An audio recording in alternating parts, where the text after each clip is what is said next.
Welcome to the 63rd episode or 63, number 63, 63rd, I don't know, whatever works, of the Friday Nightmares podcast.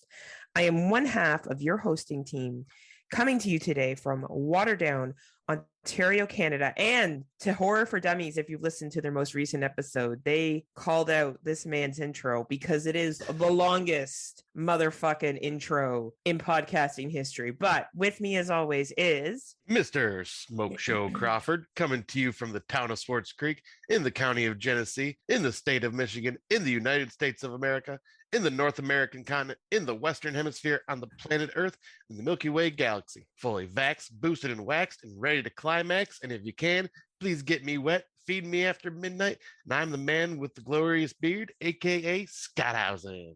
And I gotta say, that intro that Tim did for himself was freaking hilarious. Like, I loved how he called me out on like the longest intro ever. And well, they talked about you on the most recent episode too. I guess if you were a Patreon, you would know because it was released early. So rub it in my face. Well, I'm just a real friend. I think that's the difference here. Which is no, yeah, for sure, definitely not just a poser. Though you're way more popular on that show than I am. I'm like the younger sibling that's dying for their attention, and you're the cool older brother that gets all the attention. And I'm like, look at me, I joined your Patreon. Look at me, I moved up a tier, and they're still like, Scott, which is fine. I'm if there's anything I like, it's sloppy seconds. You don't have to try as hard. Jeez.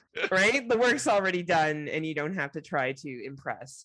But thank you for joining us today. We will be talking about Italian horror. I apologize for my nasal knee sounding voice. I did pick up a little bit of a cold. It is not COVID. I did actually test for COVID yesterday, which felt very funny in my nostril.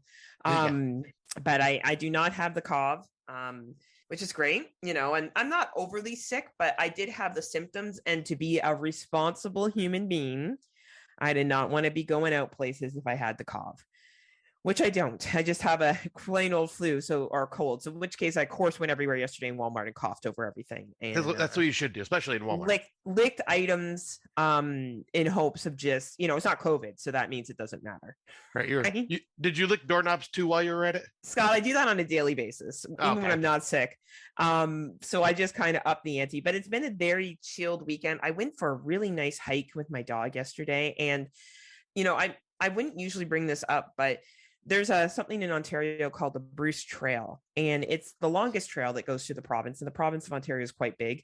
If you don't know, look it up. You can find it on Google. And I the last time I took him there is when he tore his first ACL. And I can remember him running down the hill and me hearing this yelp. And that started a whirlwind of events of 3 years of ACL surgeries and $16,000 later. Yeah. And Scott knew me for, I think, all of that. I met you when he had already torn his ACL and we were trying conservative or whatever it was, conservative therapy or whatever it was called. Anyway, so he's almost a year out of the second surgery. So his back legs are both mechanical. He's a roboted doggy. So yesterday, I finally had the courage to take him on this trail because that was something that him and I used to do every Saturday and Sundays. We would go for hikes, and it went really well, and we had a really nice time. But I had forgotten my way because I used to do these trails all the time, and I actually got lost. Oh, and, wow! Like I had my cell phone and water and shit on me. Like when I say lost, like you know what I mean. Like it was like on those survival shows, but. I forgot where I was going, so I had to backtrack and just follow my way out, which was absolutely fine. But I didn't really run into anybody. So, hashtag always bring your cell phone for those reasons in particular, and tell people where you're going because you never know. It is very slippery, and even though I do have hiking shoes, one fall and you could be in a lot of trouble. So right. But yeah, no, that was kind of nice. That was like the highlight of my weekend because I've been feeling good. I haven't really drank much. I recorded Slumber Party Massacre yesterday. They were great sports because I wasn't feeling 100%. I feel better today. But yeah, that's it. Like, and I took care of my friend's kids this week, and Liam, my friend's son, who does our intro. I have to send Scotty his new intro because he fucking called me out in the car. That Auntie Heather, I listened to your podcast, which then gave me a heart attack that he listened to the podcast. Like, I know his mom watches what he does, so I'm sure, and she's listened to the podcast. She knows that I wouldn't, and she wouldn't want Liam listening to what I talk about on the show. He's not old enough yet to, understand the side of Auntie Heather that's on this podcast. The wild side. Oh yeah, I wouldn't want him hearing about me banging dudes and fuck this and fuck that and getting trashed. Like I'd be more embarrassed Liam hearing that than my parents. It would upset me more for my friends' kids to hear me talk like that than it would for my parents. My parents would be like, I'd be like, yeah, that's right. I smoke weed. I bang dudes. I do what I want. Whatever, Ma, I do this. Right. But Liam, I feel shame. Like I would be like, I wouldn't even be able to show my face in Amber's place anymore. So he's like, I noticed that you didn't put the new song on. I'm like, oh, I must have sent it to Scott and he forgot. So Scott does all the editing. Yes, but it's not Scott's fault. It's probably my fault. So you're going to fix it? So yeah, we will definitely fix it. So his channel is PhantomX and he's continuously, and then he went into my phone with my permission, of course. And I turned off my notifications for YouTube, but I like it when I get notifications for his stuff, right? Like his channel. And he switched it so I could just have notifications for his stuff. Which is so funny. Like 12-year-old kids, like he just fucking schooled me, right? Like he was just like, what the fucking deal is. And he's eating more now too. We went to McDonald's and I got him a chicken nuggets and a cheeseburger and he plowed through that shit. And this kid never used to eat. So he's definitely becoming a teenager. And my friend took my advice and now knocks on his door. Be sure she comes into his bedroom. Smart. Mm-hmm. Yes, we had a conversation where I said, he's reaching an age where he may like his alone time. And you don't want to walk in when he's having a low time. That might be a little uncomfortable for everyone involved. So yeah, right. So that's my super boring life. That's about the most exciting things. And I went to a Soca event last week in Toronto, and that was pretty fun. Nice to be at a big outdoor event again. Great music, great partying, hot dudes, hot women, fucking smoke shows all around. Scott should have been there. He would have fit in right in with his pasty white ass. But yeah, what about you, Scotty? What have you been up to? Oh, not too much. Say it's been kind of a up and down week just because this is the week. What was it? Thursday was 6 years ago to the day that my brother had passed away. So I'd been kind of dealing with that and just kind of thinking on the fond memories and whatnot, and also just it hit me harder this time around. I'm not sure exactly why, but like it just it did. But at the same time, like it wasn't upsetting. It was just kind of more like remembrance. I did go visit his grave and just kind of spend some time there with him a couple times this week. But other than that, like, yeah, I've just been, finally catching up on my 2022 watches, so Heather can't rip on me anymore. Yeah, Scott actually learned how to watch horror movies again. I got in the mood. It's a very exciting time all around here on Friday Nightmares. Yeah, so yeah, pretty much I just had over the weekend I had a bonfire, and then I think that was pretty much it. Just chilled. Oh, did go putt-putting, so that was fun. Putt-putt. But yeah, really it was kind of a chillaxed kind of 2 weeks. Like I did get told by my parents that I am going to be going on a cruise in February for as a Christmas gift, which is an amazing freaking Christmas gift, going to the Southern Caribbeans. So yeah, trying not to go too crazy spending money because now I'm going to try to save towards that. So ladies, if you're listening, Scott will be on a cruise leaving from Puerto Rico, Celebrity Cruise Line, Puerto Rico, February 10th, Scotty. Mm-hmm. So if you're on that boat with Smokeshow can show you a good time. He has a room to himself. He can show you why they call him the Smoke Show. And he's more than just smoking this show.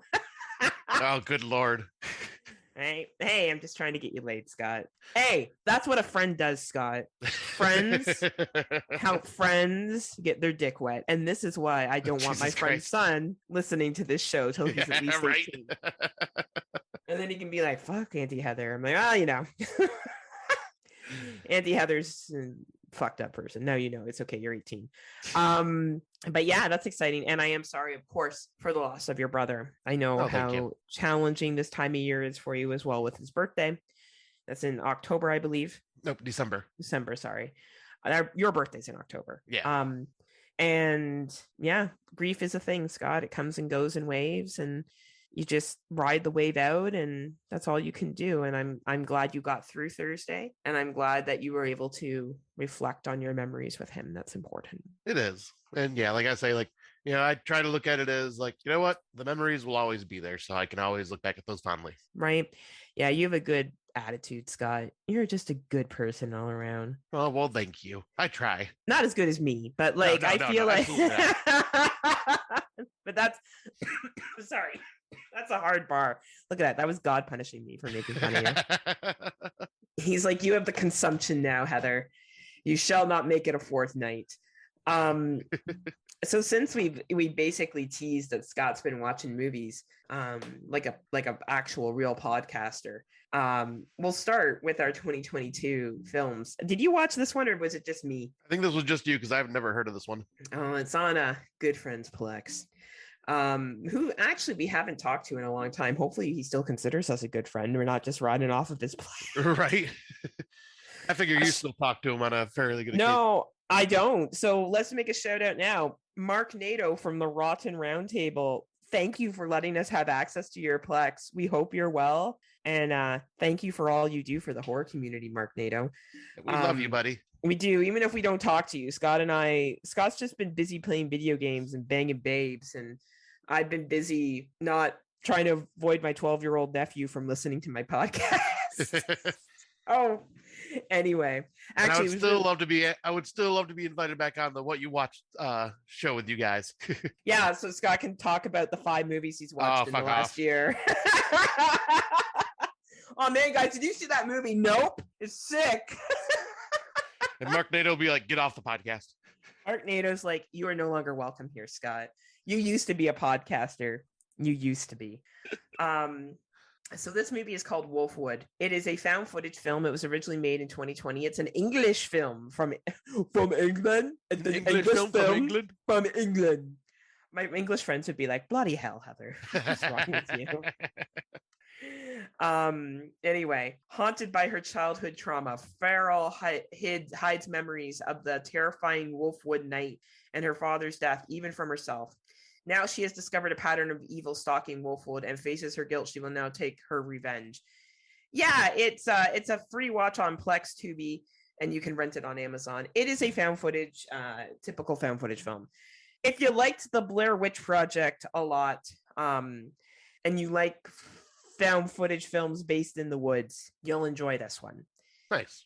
It's an interesting concept, very low budget, has a 2.6 rating.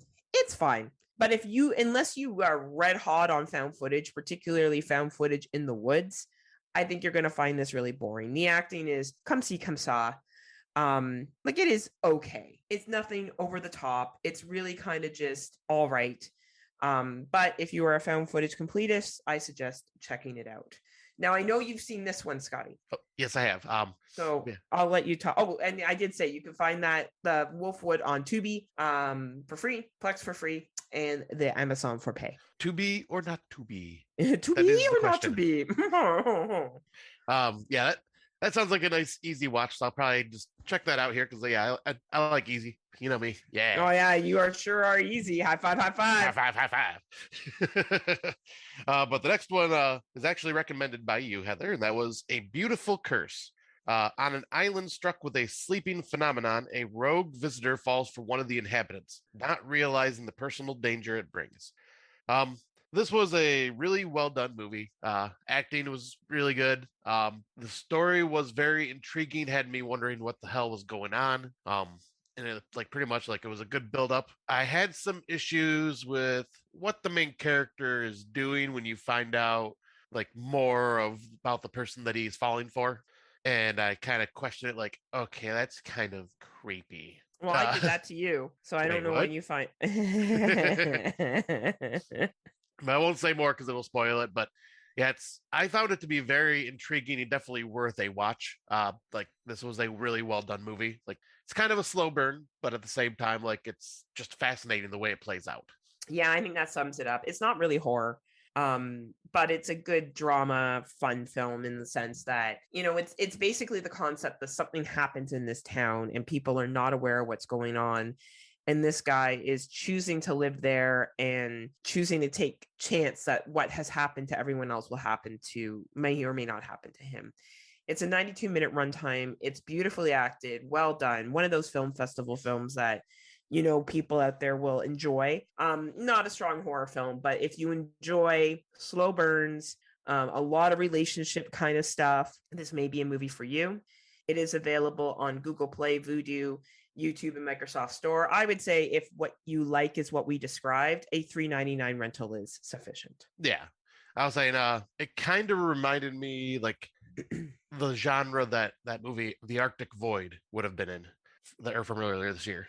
Absolutely. Sorry, Scott. I have to mute here and there because Yeah, of my I didn't realize throat. you muted until I said that. Yeah, poor Scott's gonna be like, Heather, Hello. Heather, Hello. Heather, Heather. Hello. Hello. Bueller. But yeah, no, I agree. I think it would fall right in that category as well. But yeah, I'll say I'll jump on to the next one, which is one that I watched. I don't believe Heather watched it because I told her I'm like, this is not your type of movie. And everyone will know why it's not Heather's type of movie when I say these words. H.P. Lovecraft. It is H.P. Lovecraft's Witch House. Oh. Determined to prove the possibility of alternate dimensions, a graduate student unknowingly unlocks a gateway to unimaginable horror, based on the H.P. Lovecraft short story, The Dreams in the Witch House. Some people may be familiar with the story because Stuart Gordon did a Masters of Horror episode on this on season 1, and it's a really, really good hour-long, short film or whatever you'd want to call it. So I recommend watching that as well.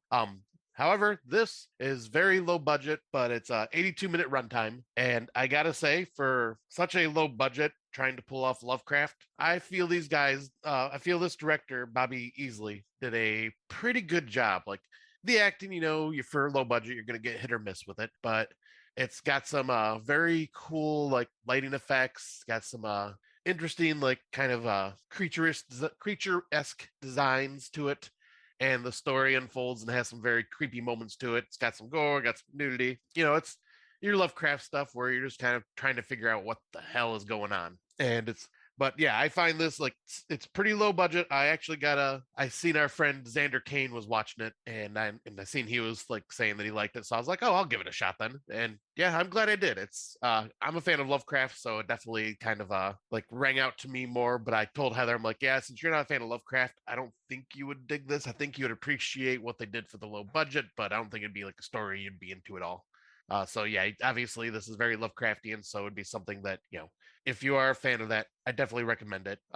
It's available on Vudu, Amazon, DirecTV, FlixFling, and what's this other one? Spectrum on Demand. Coolio. The complete opposite of that is a movie called Death Count. It is an 81-minute movie, and I will ask again, Scott, do you like Saw? Yeah. Do you want another Saw ripoff that is like it, only has a guy in it called the Warden that wears some kind of weird mask the entire time? Well, then you might want to skip Death Count. So yeah, good to know. Now, here's the thing. The main chick in it was also in the special that came out in 2020. And Scott and I were big fans of the special. Oh, yeah. That was a fucking phenomenal low-budget film. The Warden, who plays the main torture guy, was also in Saw, Saw 5, Saw 4, Saw 6, and Saw the Final Chapter. Oh, wow. So clearly he has lots of experience with torturing people. Basically what happens, it's a group of people who wake up in different cells and they are being streamed online, and the audience has to decide what they will do, and they have only, 10 seconds or 15 seconds to do it. And if they don't, there's a chip implanted in the back of their head and they explode. So it's just like stealing from a whole bunch of different movies, which is fine. Like, it's not necessarily a bad thing when you steal from other movies. There's only so many ideas that are out there for films like this. The acting is pretty weak. Sarah French isn't too bad. She's the chick from the special. Michael Madison's in it. He's probably the biggest name actor, and he's not great. He never really is. He just kind of phones it in most of the time. Right. I actually think he was drunk during the filming of this I think film. he always looks like that in like a lot of these films. And maybe he has an alcohol problem. Who knows, yeah. Right? If you really like the concept of Saw and you want to see a low budget version of it, sure, check it out. Otherwise, I would say it's a skip. If you do want to watch it, it's available on iTunes, Google Play, Vudu, YouTube, Microsoft Store. $3.99 rental if you really, really like Saw and the concept behind it, and you're okay with a low budget version of it. All right. Yeah. This definitely does not sound like something up my alley. No, I would say a skip, Scott. I don't think you're going to miss watching this bad boy. Yeah, does not sound like it. Yeah, I'll jump on to the next one that I watched.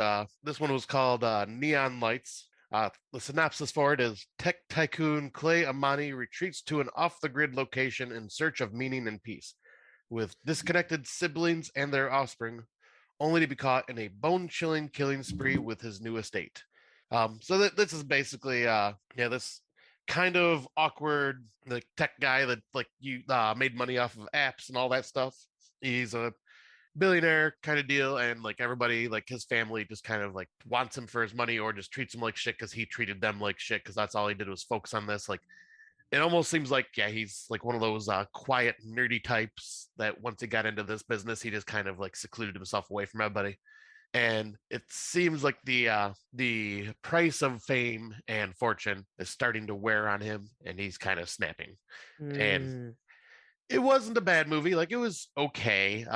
The acting in it once again decent. Like yeah. the main character, what's his name? Let me pull that up real quick. Was it Dana Abraham was his name? Like he doesn't even have a picture of himself on the cast, so I'm guessing he must be like might be like a newer actor. But Mm, I felt he did a pretty good job of showing somebody that was like kind of struggling with like all these things. And yeah, it was decent enough. Hold on a second. But sorry, I had to clear my throat there. Yeah, I thought it was decent enough. He like does a good enough job showing these emotions, and the other siblings in it were, fair to decent. Like the story was nothing to write home about, but it was an easy watch. okay. Do you Um, recommend it? I would say I'd say if it was like free on a streaming service or $1.99 rental, like it's nothing like it's about a 6 out of 10 for me, like 5.5, 6 out of 10. Like it's just a little above average. Cool. So far, Um, we're coming in a little above average, much like Scott and I's sex life. haha, yeah. But if anybody wants to watch it, this can be found on Google Play, Amazon Video, YouTube, Vudu, and Spectrum on Demand. Nice. All right. And the next one I'm going to talk about is Rubicon. And this is a science fiction one. It takes place in space and it's a 110-minute long film. Basically, the premise is that these people are on a space station. The world has already been kind of fucked up. We have air bubbles and stuff and areas where people can breathe because a lot of the air is toxic. But then all of a sudden, some severe toxicity happens and only the elite are able to stay in these air bubbles, and the people that are on the space station have been growing this fungi that can help reduce the toxicities in the air, and they have to make some ethical decisions.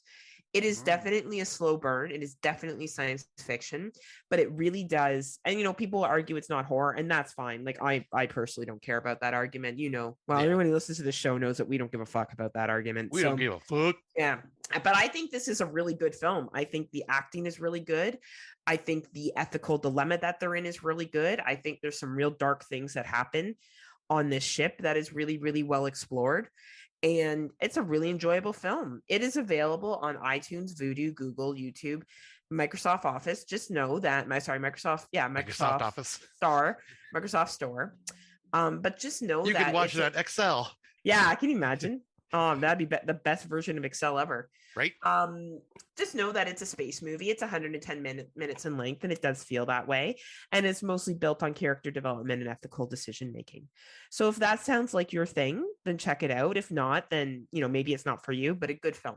Nice. Another one that I will definitely add to the list of trying to play catch up to Heather. Yeah, it's fun. Honestly, Scotty, I enjoyed it for what it was. Okay, It's a good nice. space movie. Yeah. All right, and then I'll bring this one. The title of this one is kind of what drew me into it. I just like the name of it, but that is Dawn Breaks Behind the Eyes, and the cover art and everything just kind of was like grabbed my attention. So I was like, oh, I'll check this out.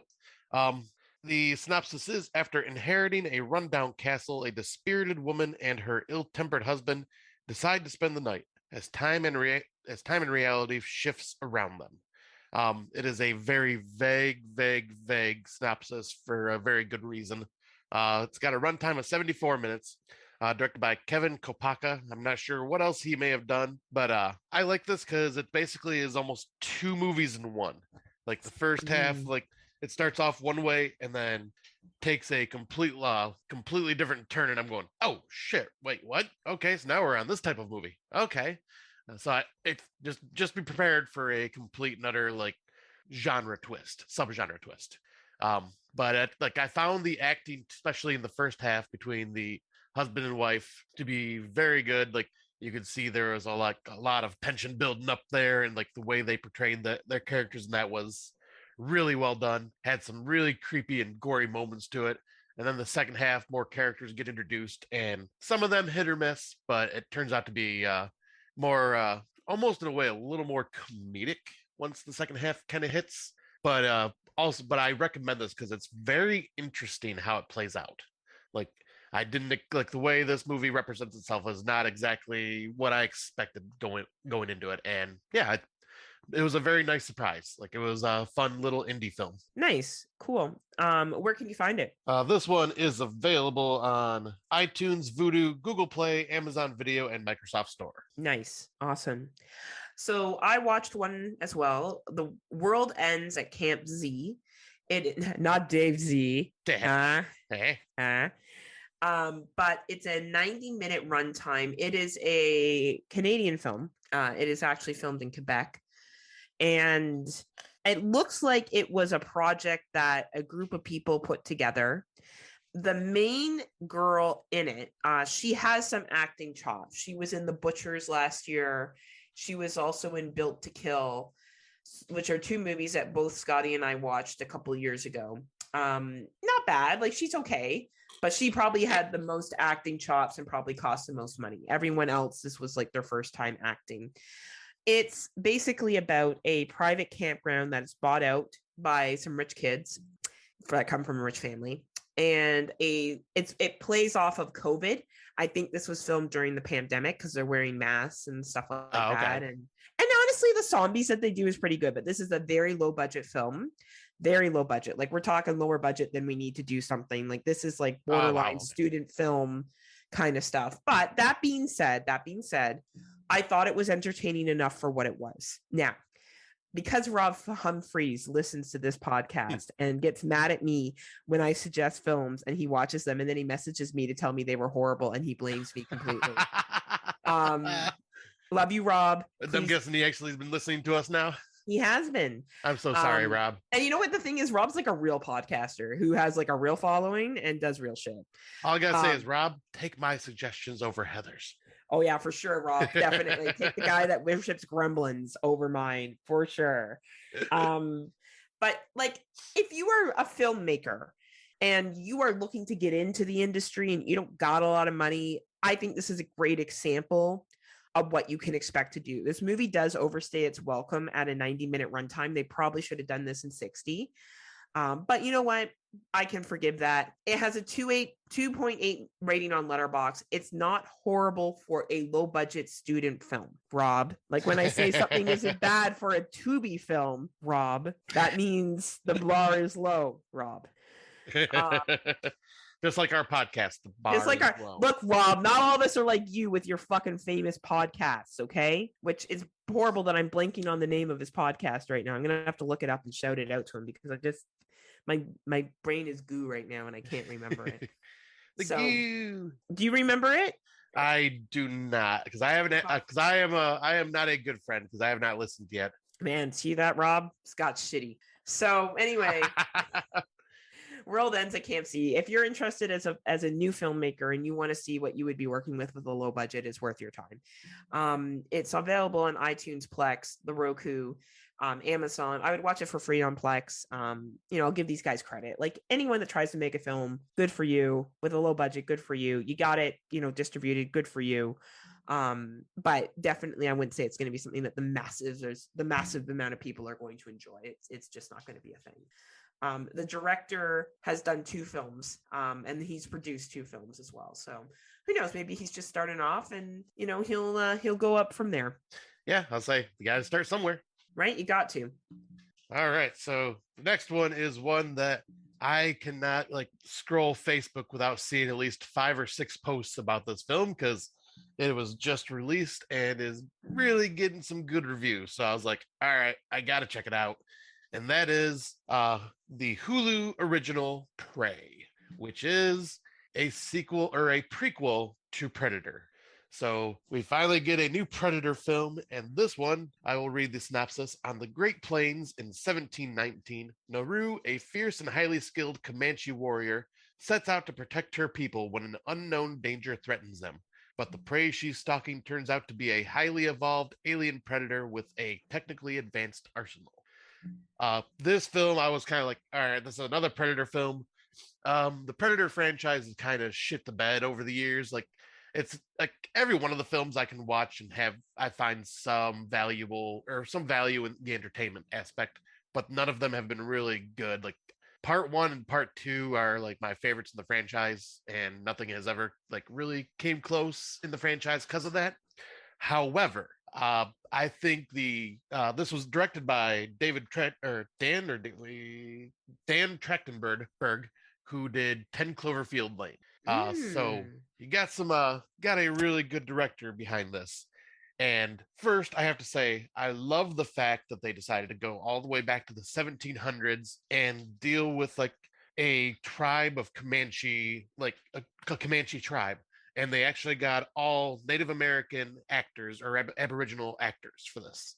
Like, so like this is like legit. They're not doing any like whitewashing bullshit or anything like that.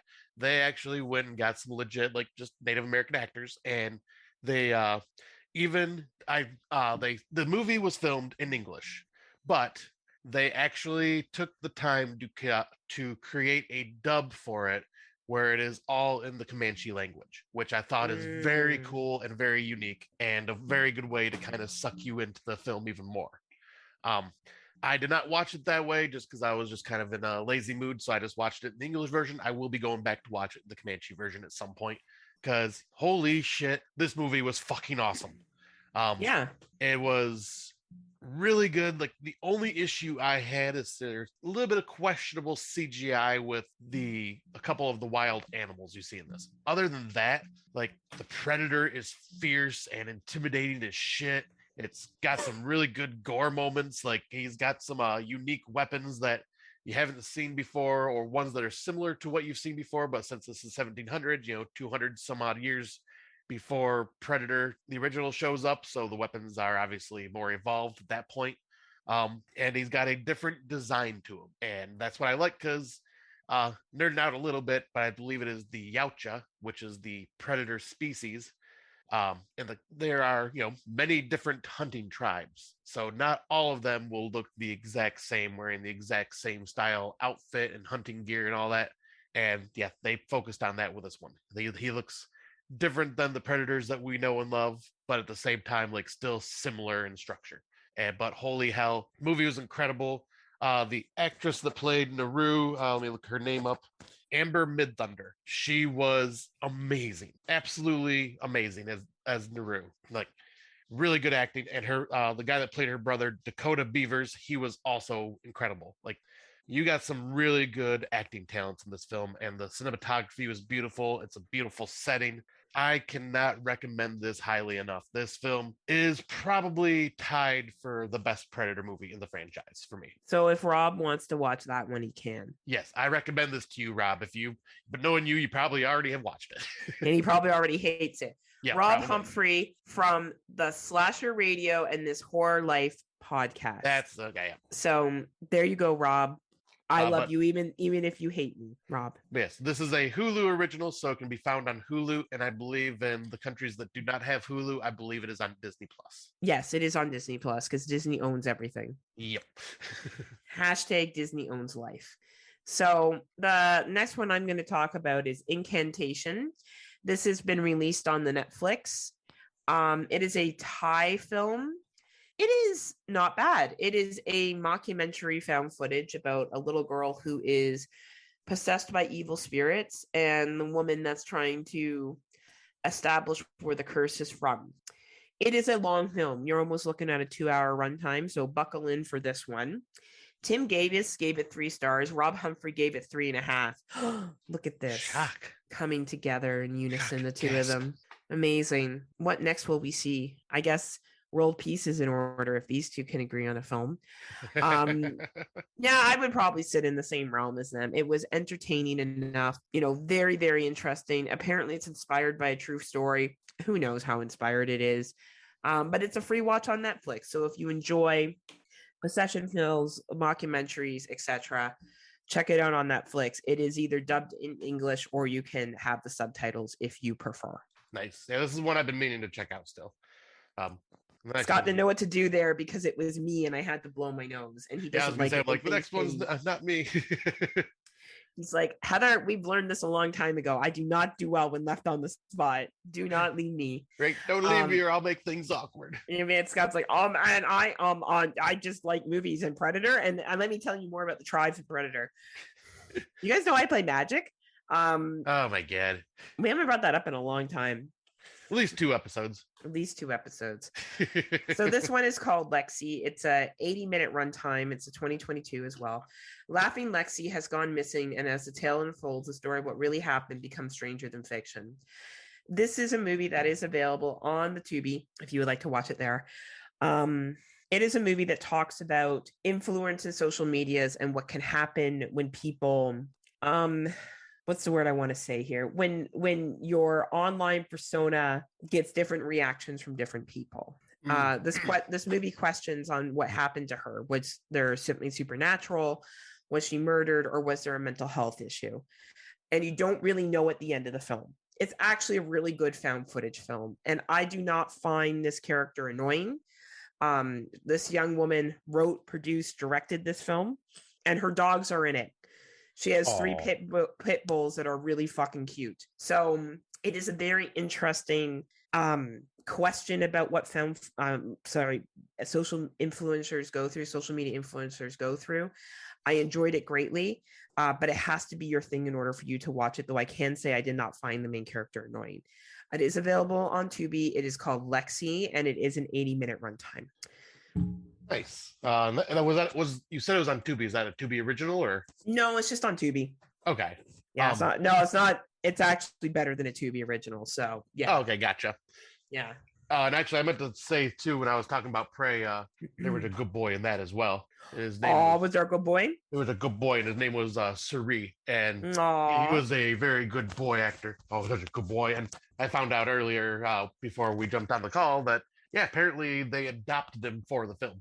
Aww, what a good boy! And he's just a handsome good boy. Aww, we love it when there's dogs in films. That's our thing. Yeah, we do. Dogs and cats, I love it. Right? Yeah, Scott loves the pussy. Damn right, love that pussy. Right? That's why it's 4 of them. Yeah, exactly. I try not to get them wet though. Oh no, of course not. That would be something bad. Yeah. Then the claws come out. Then the claws come out. Scott likes that actually. So anyone who's listening, he's into that kind of thing. Give him a shout. Meow. Did you watch this one coming up before we get too fucking sidetracked on like fucking cats and shit? Did you watch this one or no? Yeah, I'll say I was the one that told you about it, or told you that I watched it. Oh shit! Yeah, you were. Sorry, Scotty. That's all right. So yeah, I'll do the synopsis for it. Okay. So the next one is The Reef. Stalked. Definitely not as good as that classic. But after her sister's murder, Nick, her younger sister, and 2 friends seek solace through a Pacific Island kayaking adventure. Hours into the trip, the women are stalked by a shark and must band together, face their fears, and save each other. So if you've seen the original Reef, this is not like that. This is more your just typical shark movie. Yep. Nothing really to write home about here. It talks a little bit about domestic abuse in the very beginning, and then just kind of like tosses that to the wayside for just shark action. And I will say, they at least give you bits and pieces of the shark fairly early on, which is good. And the shark didn't look bad. I thought the domestic abuse and the shark were supposed to be the same, like the metaphor.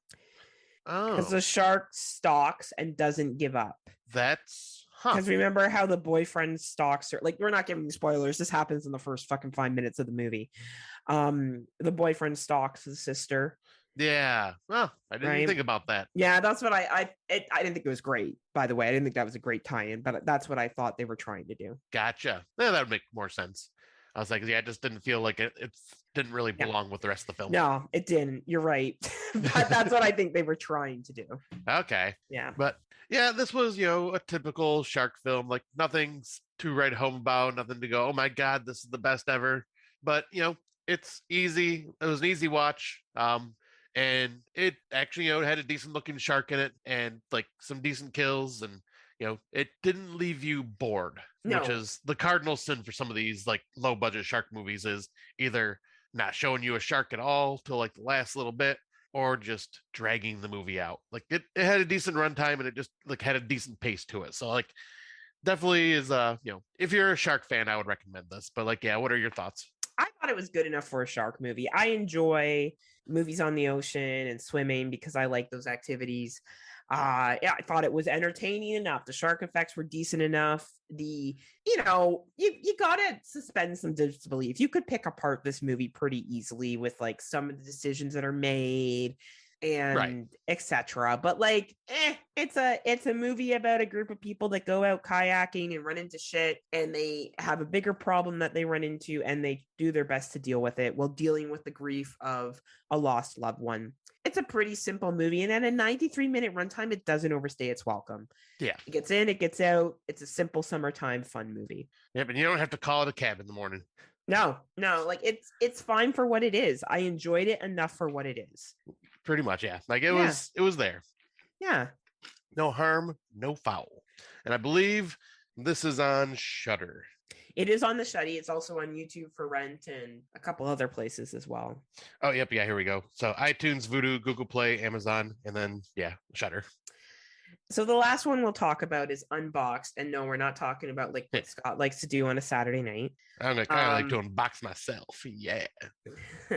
This is a 73-minute runtime. It's about another social media influencer who's up or coming and under the pressure of a VIP sponsor to give her best performance in a Halloween live stream. The stream starts with trivia questions, and then the night takes a creepy turn.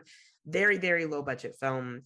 Playing again off of the whole social media influencer thing. It's not bad. Yet again, if you're a up and coming filmmaker and you're starting from the absolute bottom and you want to get an idea of what a low budget film would look like, this is worth your time.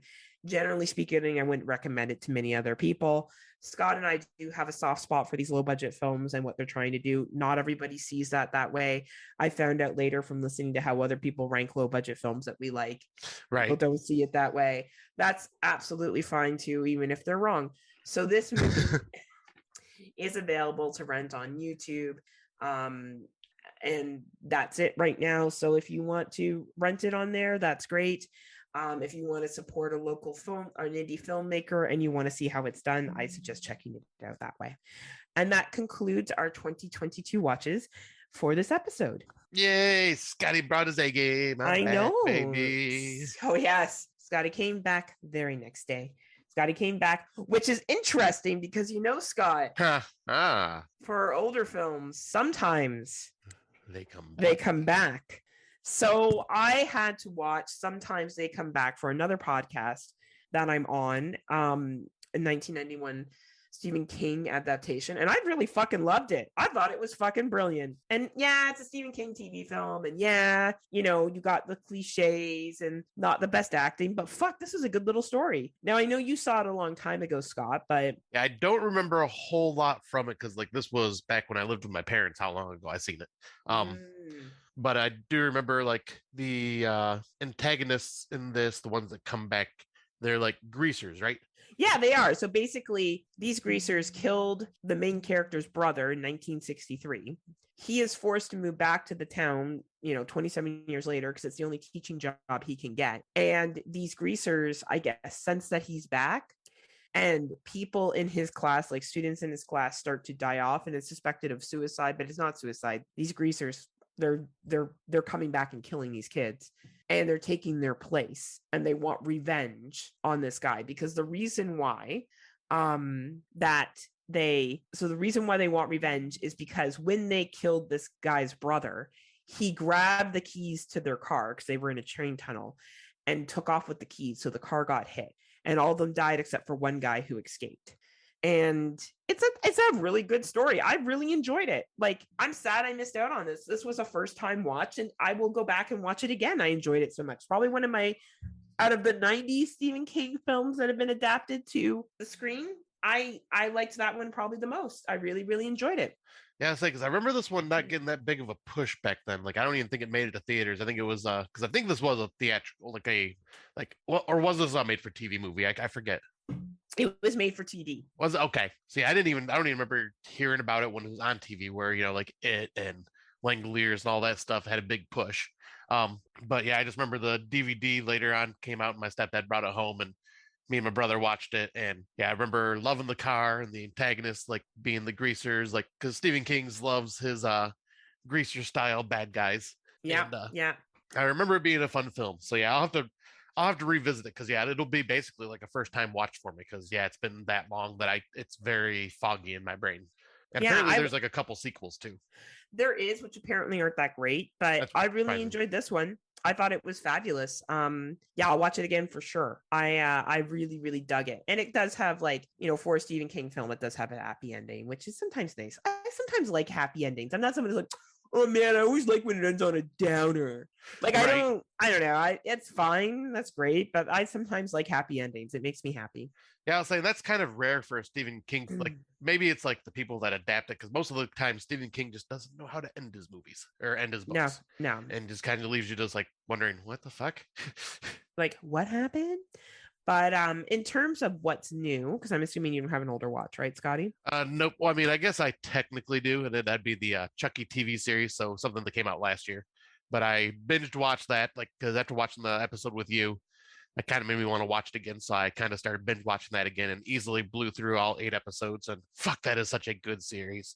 If you are a fan of Child's Play and Chucky, this TV series like ties it all together. And like I said on the Horror for Dummies, I think it was when we were doing the best franchises or whatever, they don't shy away from, hey, you know that one movie where we introduced a child into the mix and, Chucky got married and all that? We're not going to shy away from that. We'll actually implement that into the storyline as well. We are not going to be Halloween that goes, hey, forget all of the sequels except for this one, but we'll remind you about the other ones. Hey, forget this sequel too in this movie. Forget about these sequels in this movie. No, Don Mancini's just like, nope, this is Chucky's history. Here you go. I'll put this all in one season. And so yeah, if you're a fan of Chucky and just want more of it, I highly, highly, highly, highly, highly recommend this 8 episode season because season 2 is coming out sometime in October, I believe. Nice. Awesome. That's cool. Good older watch. Yeah. And for what's new, I've been watching or listening to this podcast of Who the Bleep Did I Marry?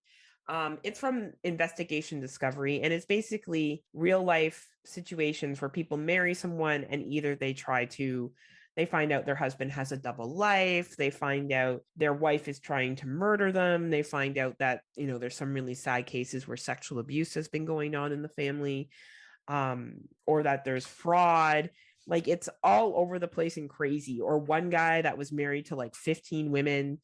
Like, it's just crazy, crazy shit. So if you like true crime, they're short little 22-minute episodes, so they're very palatable. And you like hearing about like people getting married and just chaos and shit happening afterwards, I recommend it. And it's Who the Bleep Did I Marry? You can search it in any of your podcast streaming services that you choose to use, like Spotify, iTunes, or whatever, and you should be able to find it. Great true crime, very interesting, very horror adjacent. Nice. Yeah, I'll say I think I've actually heard of this podcast. Oh, did you? Cool. Yeah, Cool. I'll say it sounds very familiar, or there may have been like a TV series off of this. Oh yeah, there's a TV series off of this. Okay, that And may then be there's what a I remember podcast. then. Yeah, for sure. But yeah, I didn't really have anything new for what's new this time around. I've been mainly just kind of like playing catch up with 2022 movies, and I did do a little bit more gaming on Arc, so I guess I could talk a little bit more about that. But Okay. yep, I'm just kind of me, my cousin, and our buddy John Doe. We all have this server together that we jump on, and we all have been just kind of like trying to survive in this uh wasteland of a world that's like beautiful but also extremely dangerous with all these ferocious dinosaurs and prehistoric creatures of all sorts in it. Nowhere is safe. The water, the sky, is the ground. You got to just basically be careful, find certain dinosaurs that you can train to help you with harvesting, or just try to train to help you like fight off more dangerous creatures. Some of the dinosaurs they have in this, of course, T-Rex, which is absolutely terrifying, but they also have the Gigantosaurus or whatever, or also known as the Giga, which is the much, much, much larger version of a T-Rex and absolutely terrifying. But all these dinosaurs you can at some point eventually train if you have the skill to knock them unconscious and have the patience to train them. So that is kind of fun. But yeah, once again, like we talked about this in the intro last episode about how I've been playing this, but yeah, I've been pretty much knee deep in this, just completely sucked in because I love these survival games of just like trying to live in dangerous habitats. And I mean, dinosaurs. Hell yeah. Da, na, na, na, na, na, na, na, na. I mean, hell, you can train them and then start mating them and have like baby dinosaurs and stuff like that you get. See, you're how the black market starts in Jurassic Park Dominion. Right? Except for unlike Jurassic World, I refuse, like, there is no way to mix and match DNA. So you can only breed raptor with raptor. You can only breed, with the correct species. So you don't get no weird ass. Wow, I didn't know this game was so judgmental. Right? Love is love, Scott. So you're trying to tell me that if a raptor loves a brontosaurus, they can't be together? Nope, no interspecies love in this. Wow, so American. Damn right. Was this game made in Alabama? Alabama. Keep it in the family. But no, I know it is a very small team that actually built this game, and it's been around for like so they are years. Basically like Alabamian. Yeah, totally. People from Alabama.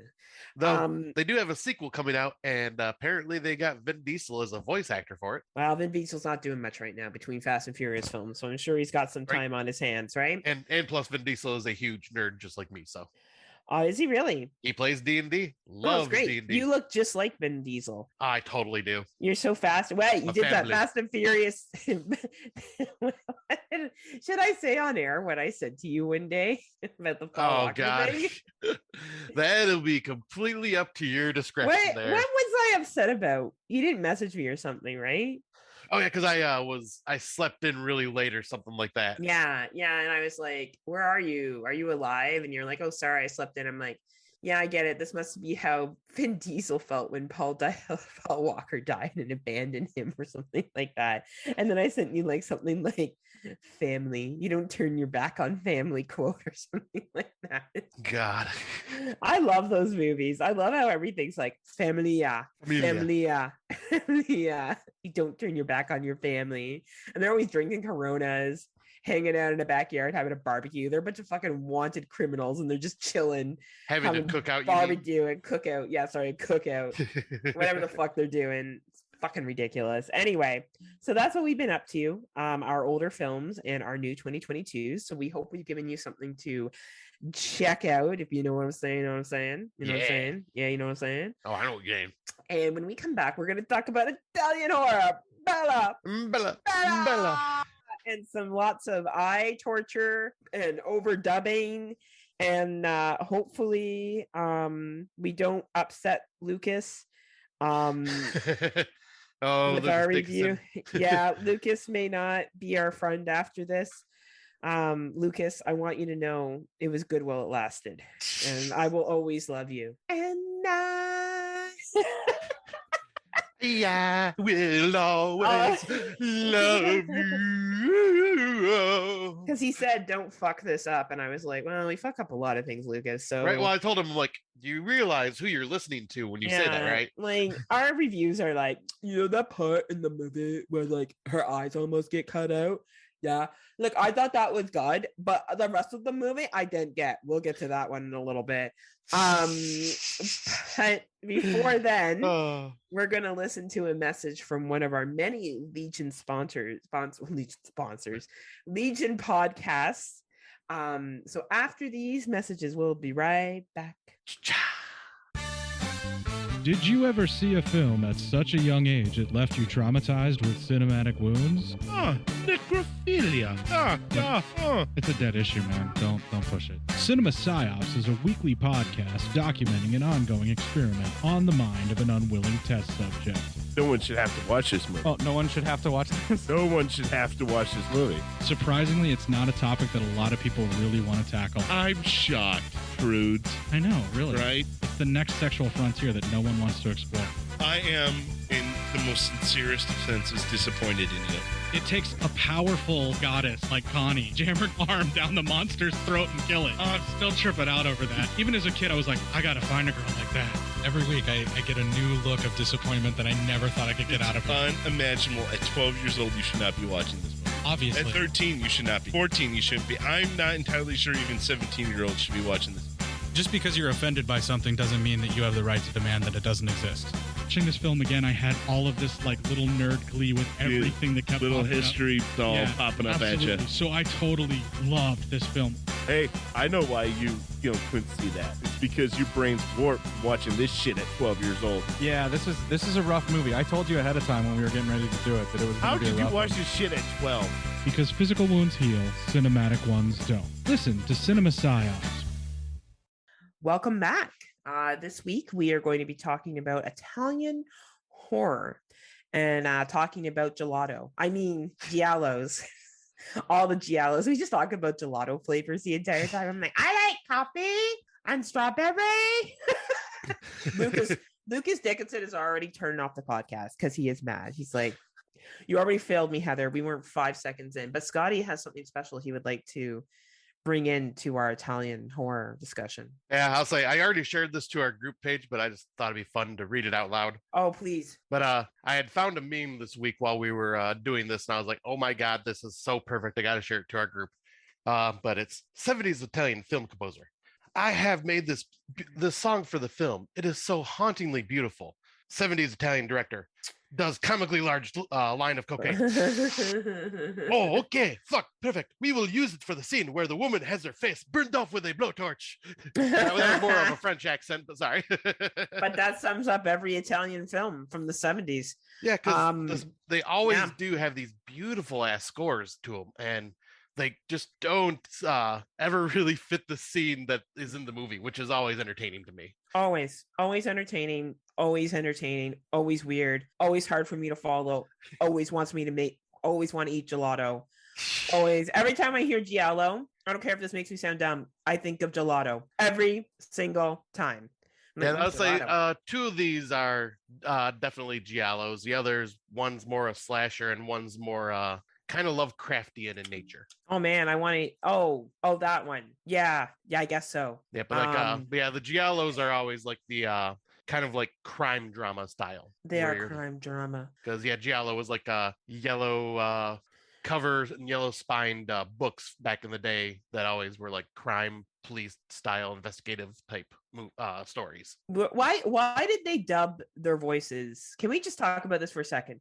Why are their voices dubbed over their own voices? All right, so from what I was reading, like I kind of had an idea of this a while ago. Like I thought it was for budget reasons, like it maybe made it cheaper for editing purposes and whatnot. But apparently what it is, all Italian films back in the day, or at least majority of them, would film the movie, but then would not use any audio, and then would have the actors come back and dub over their own voices later on. That's why it always sounds a bit weird and just doesn't like kind of tie in correctly. But apparently what it was is they are a lot of the Italian films used a large group of people from England and like all over the countries like nearby. So there was like a lot, and even like American actors and stuff like that too. So it was like, since there was a lot of different languages that people were coming in for this film, they decided that it'd just be easier to, instead of with all the different cultures and everything, they figured it'd just be easier to film the voices over top, just because there was that eclectic mixture of actors. Well, it did make their films eclectic because it's a very special Italian thing. It really is. Like, yeah, there's not many other types of films like dub over their own voices like this, right? Because I'm not even sure if you can find like these films specifically in like Italian language, like with subtitles or anything. I don't know if that's a thing. No, I have no idea either. Nor are we going to look into it. So if someone knows about that, you can share it on our page. Because you know us, we don't do research. Yeah, we don't. Well, we used to. Remember, we used to do tons of research. Yeah, but that was work. Yeah, but that was back in the day when we were younger. and when we really were trying to be unique, and now we're just like, fuck it, we'll be here. Well, it was also during the pandemic, and we had nothing else to do. Right. Anyway, why don't we start with this first film? All right. Now, this is a giallo, right? Yep. Okay. The first one and the last one, I would consider giallo. Not a gelato. Not a gelato, Heather. That'll be later. All right, cool. So the first movie we are going to talk about is What Have You Done to Solange? Released March 9th, 1972. A sexually sadistic killer preys on the girls of St. Mary's Catholic School. Student Elizabeth witnessed one of the murders, but her hazy recollections of a knife-wielding figure in black do nothing to further the police's investigations.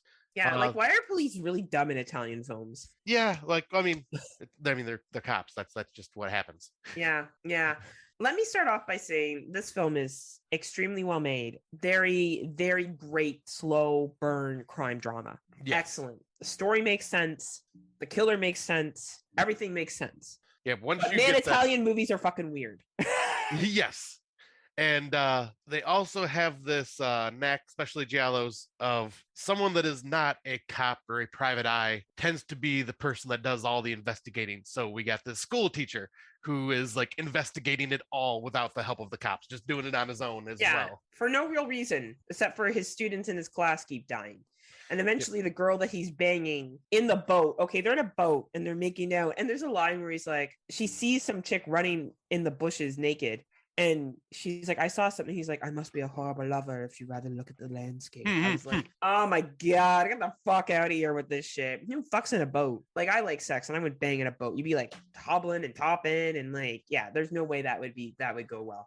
And the funny thing is with this character, this teacher, I get that he's at least this is kind of how I gathered it, but like he's only doing really this investigation because he is cheating on his wife with a student and doesn't want anyone to know. Like that's kind of how I took it. Yeah, like I don't think he's a good dude. I think he's doing it for selfish reasons.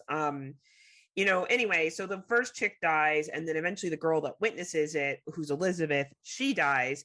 The bathtub scene where she dies is actually pretty good. Like, yeah, obviously the killer sneaks in and drowns her. The vagina knife thing for the first chick that's killed in the woods is, quite well done as well. And then you got like this guy's wife who is, I guess, sexually repressed. Like they don't fuck, which is why he's banging all these other chicks. And then he comes clean to her about it. And it's a really, honestly, it's just a long movie. If you like giallos and you like these type of films, this is a fucking solid film. The acting's decent. The writing's decent. Everything makes sense. When you find out what happened to Solange and why, these murders are happening in basically a defense of her of a botched abortion.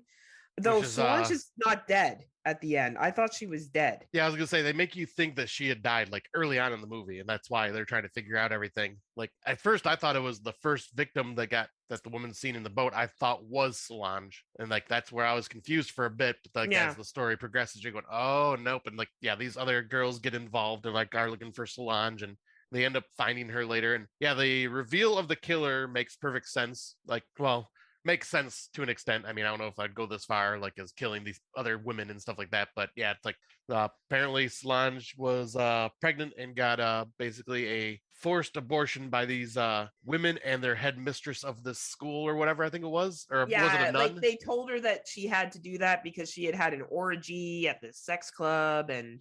Like, I guess because she had sinned, right? Like, there's so many, like, comments in here that fucking made my blood boil, and it's 1972. But there's one comment the cop makes, but, oh, she was a good girl, not running around with other men. I'm like, fuck off with this fucking patriarchy. Yeah. Fucking misogynist shit. But I got and Italian films are known for their misogyny. And it's 1972, Heather. Check your dates. It is what it is. But it's stuff like that just makes me roll my eyes. Yet again, I'm not taking anything away from this film and the filming of it or the writing of it. It's a great film. It's just some of this shit just doesn't hold up in 2022. That's all, right? And it is what it is. There's lots of films that don't hold up in 2022. And I questioned, like, okay, why are the girls that were also at this orgy helping hold this woman down to do this abortion? And it's because they didn't want her going and talking about the orgy to anybody else and like revealing where she got pregnant. So they're like, well, we have to do this. And it's like, that's so fucked up. Like, well, it's all suppression of female sexuality and patriarchy shit. Like that's what it's all about. Right. And that's fine. It's not wrong for 1972. That definitely would be the case. Like they're not talking about something that's inaccurate. It's honestly a really good film. It's a really good murder mystery film. I just found it a little long personally for me. Mm-hmm. But it kept me guessing. Like I knew it wasn't the teacher. It made zero sense because he was in the boat when the other chick was killed. So we knew from the beginning it couldn't be him. It would be impossible. So I did enjoy, him trying to unravel the mystery. I did find it kind of ended just oddly. Like Solange is there and she's just really traumatized, and then it ends. Yeah, Like, that's also another thing that seems to kind of happen in these films. yeah, like anyway, overall, very, very well done film, but yeah, I'm just not a giallo person. I'm really not. No, I'll say like I thought I really liked these films, but like I liked them more when I was first getting into them because of the gore and stuff like that. Because Italian films do have some very vicious kills. Yes, they absolutely do. Though And- nothing really stands out that I remember from this film that was a vicious kill. Yeah. Well, I Like mean, the knife in the vagina, I guess, but like yeah, I the was gonna say like bathroom every one of the Travis- kills had like some type of vaginal trauma because that's Yeah. what like every one of them did. Like, but yeah, most of these like this one in particular didn't have any like standout. Oh, that was really gory. This one was more very heavily story focused. very, very story focused, and a good movie, Yeah. but very much a 1972 film, very much focused on that time. But I would say if you like giallos and for some reason you haven't seen this one, check it out. I think you will enjoy it.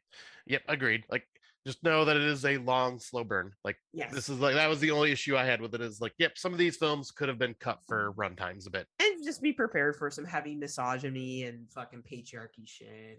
And, Yeah, you know, expect that from 1970 films. Like, honestly, as much as I'm like criticizing it, at the same time, I know that's common in lots of films. So just know walking into it that you're going to have to be expose yourself to it. right, exactly. Right. The next one though is a very, very, very well-known one in the Italian world or in the horror community. And that is Lucio Fulci's The Beyond, Mhm. released April 29th, 1981. A young woman inherits an old hotel only to find it sits atop a gateway to hell and all manner of creatures lurk in the darkness. Well, not all manners of creatures, more like the undead. There is no other real creatures except for, well, I guess no, there's tarantula stuff too. And yeah, this is a very strange movie, like that is very almost like a nightmare. Like it Yes. doesn't fully make sense, but at the same time, visually it is striking, and the whole entire time you're just going, what the fuck is going on? And this is a total Fulci thing. There is a reason he is considered godfather of gore, because the gore in this is way up there. Oh, yeah. Very gory. Very good. Yeah, like this Very one, evil. very evil, very, very nice, very evil. Very nice, but very evil. Danhausen. Let's see, Fulcihausen. Fulcihausen. But yeah, this one I do really enjoy. Like, even though it really doesn't make a lick of sense, like I do love this one, but my favorite because it's the Gateway to Hell trilogy, what it's called. So the Beyond, City of the Living Dead, and House by the Cemetery. Oh, your old podcast. Yeah. So it's a trilogy of those that all talk about the gateway, like the gate to hell, basically. And but I like City of the Living Dead the best. That one just has some makes a little more sense and is a little more like gory and freaky. But this one is like so basically whenever like there is this I believe it was a priest or something like that was cemented up in the basement or a warlock, that's what it was.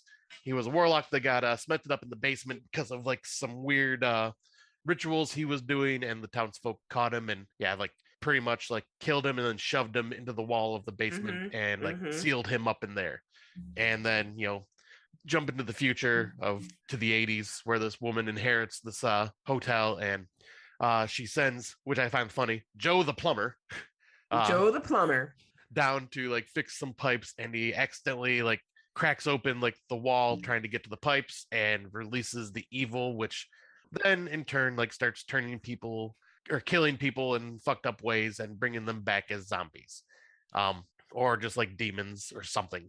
But it's never fully explained, but like everybody like gets like the milky white eyes and then slowly will start turning. And like, man, this movie like really makes no sense. I have a hard time like going through storyline wise, but it's just more about the showcase of the gore and the bizarre effects.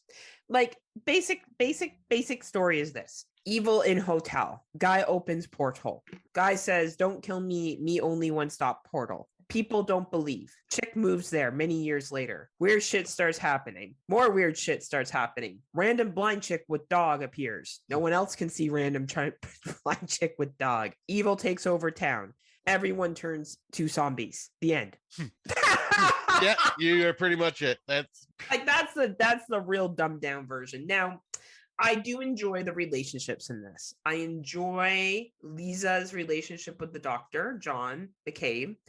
I do enjoy their dialogue that they have. They don't really like, you get the feeling there's romantics, but there's not real romantic. Like they didn't go down a role where there's like an unnecessary sex scene. Right. Right. Like, I don't like, think there was really any nudity in this one. No, like they're just kind of there, and like they're kind of almost like he's trying to help her solve the situation. I did enjoy Emily and her dog. What I did not get is why Emily did not turn. Like, why was she just blind throughout the entire thing? She never turned into a zombie. She was just blind. Yeah, but everybody else that went blind kind of did. Yeah, like she seemed to be blind for a real long time, because when the scene that I really enjoyed is when zombies come back to get her, and I'm not going to go back.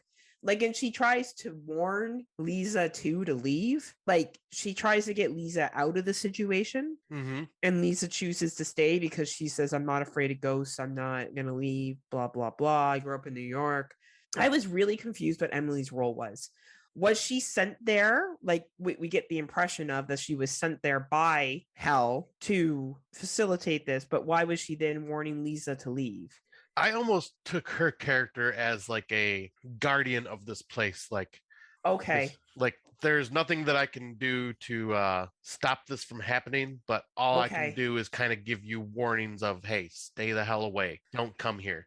Okay, I can accept pure that. Evil. That's kind of like, I almost took that as kind of like in the movie The Sentinel, there's a character that is like tasked with like basically like you're doomed to just kind of stay in this place, and you just got to kind of be the watcher / guardian to warn others away. Okay, I can accept that. That makes sense to me. Yeah, and because like, yeah, obviously there is pure evil of unknown forces going on here, because like, yeah, there was this one guy, I forget his name, but he goes to the library and he's trying to look into like what is going on, and then the force of the evil ends up like bringing out tarantulas out of nowhere that end up eating him alive, which I love the effects of that, because you get like real life tarantulas, then you get these really cheesy puppet tarantulas when it's up close, like doing damage to him, and like in typical Fulci fashion, lots and lots and lots of eye trauma and lots of up close eye stuff. Very up close eye stuff. It was very much like, you uncomfortable with eye shit? Let's get this going on. My favorite scene is where Dickie is protecting Emily, attacks one of the zombies, and then turns and then attacks her. Yes. That is one of my fave scenes, actually. Can you hear my dog barking in the background? Can you hear him? He's like, Dickie, I feel you. Right? He's dreaming right now, and that's him barking in his sleep. Hopefully he's not dreaming of the beyond. I know, right? He's probably dreaming, because we went for the hike yesterday. We're going to go for one later. He's probably dreaming of chasing squirrels through the woods and barking at them. But yeah, like, honestly, that was my favorite scene, was that scene where the dog turns on Emily. And you know, when eventually the doctor comes back and confronts Lisa that she's imagining everything, but then he goes down to the basement and he's like, obviously not, because all this shit's happening. Let's go to like the hospital. Oh my God, everyone in the hospital's a zombie. Like, you know what I mean? Like, and then they got that random little girl that's in this, and like there's that scene in the morgue. I'm kind of jumping all over with the movie, but that's kind of how the movie is, though. Yeah, the movie just jumps all over the place. It's fucking Italian films, but it's a good film. Yet again, Italian films are not my go-to, but I respect this film. I think it's entertaining. It's well made. Would I watch it a second time? Probably not. But that's just because it's not my thing. It's a good movie. Yeah, I'll say, like, there's only 2 movies on this list that I would rewatch, and like, this is one of them, because obviously I am the gore hound. I do love like the practical effects of gore and stuff like that, and like I do like the films that really make no sense, because you get something different from it each time you watch it. And this is only, I think, the second or third time I have seen this now. And like, yeah, the more and more I watch, the more and more I pick up like, oh yeah, this is definitely like a Lovecraftian in a way, like, because it's just this realm from another world, like, that is just like, basically it's hell, but like they portray it as like a completely different realm, and it's like unknowing like power of driving people mad and killing people. And then especially the very like obtuse ending where the 2 mains are like sucked through the portal, and they are standing in this desolate wasteland, and they're like just kind of staring in like shock and awe and fear, and then you see their eyes all both go that milky white, and they are stuck in the beyond now. Which if anybody has watched The Void, that like The Void took a lot of nods from the beyond. Oh, absolutely, for sure, 100%. Yeah, absolutely. Yeah, I think you definitely dig this movie more than I do, but yet again, that is not to say anything offensive towards this movie. I'm just not Which is funny because right. I dig this movie more than you, but yet when it comes to talking about it, like you sound like you knew more what was going on than I am. I'm just like, blah blah blah blah blah. Well, there was just certain scenes that really stood out to me, but it's just Italian films in general. I find they drag the shit out. Yeah. And I'm just not as into that, but I understand why people like it. Just because it's not my thing doesn't mean it's not good. Right. It just means that it's not my thing. I can respect that these movies are well made and a lot of blood, sweat, and tears gets put into them. And there's some thoughtful storylines that go into it. And I see why people worship them. Absolutely. It's just not my thing. Nope, I get that. And Okay. yeah, I was gonna say because this one and the next one are definitely the shorter run times of the 4 that we watched, and Yes. thankfully, and they are good because of that. Yes. Scott and I like things that are short. Get in, Yes. get out. Don't fuck around. Yeah, don't drag it out. Which is what we're trying to do with our podcast now. So let's move to the next one. All right. So the next one is Stage Fright, aka Aquarius, released Aquarian. Aquarius or Aharius. Anyways, Stage Fright, also known as Aquarius, was released July 27th, 1987. A rehearsal for a play based on a real serial killer turns chaotic when the escaped felon comes for the curtain call. This is a movie directed by Michel Suave, which is the director of The Church that we watched way back for the Demons episode. Oh, yes. Which I knew you were not a big fan of. I definitely like this film more than The Church. I don't even remember The Church. Yeah, this one is basically a slasher. Okay. Yeah, it is a slasher. Yes. And I love the whole concept of this being a play based on the serial killer that is actually still alive in a mental hospital that escapes and then just basically takes over the role of the serial killer and starts killing people off. Can we give this movie credit for being one of the few movies where the serial killer is the actual killer? It's not like, oh no, it's the killer that escaped. And then they're like, no, it's not. It's somebody from the crew. And then they're like, no, it's the guy that escaped. No. Nope, he escaped and he just said, hey, doing a story about me? I'm intrigued. I want to be part of this. I think this is a great slasher. I actually enjoy all of the characters. I love the guy that plays the owl. I love the dialogue back and forth between the women. I love how like the gentleman who's obviously presenting himself to be gay has that funny dialogue back and forth with the girl where he's like, well, you could start like go back to selling yourself or stripping or something. She's like, oh, you could go back to giving blowjobs or whatever it was on, or hand jobs or whatever it was on whatever. And then they give each other that like air kiss. I loved it. I thought that was great, funny banter between obviously two people who are friends. Right. And I kind of love the internal little drama that happens. Alicia sprains her ankle. She gets taken to the hospital. She gets fired. Betty is killed, and then they still can. Alicia finds the body. They call the police, but then the director decides that, oh man, like all this drama and stuff will be perfect. People will come see the play. We need to just keep practicing and rehearsing and go from there and use this raw emotion that everybody's feeling. I think it's really clever, honestly. Yeah, I was like the director is a complete like self-absorbed dick that just wants to make a very popular a very good play because he wants to make money and become famous. So he's like not having any of this. And he's like, oh, this isn't going to stop. But then I like it because when things kind of just ramp up, he's just like, oh, fuck. All right. Yeah, let's get the fuck out of here. Like, yeah.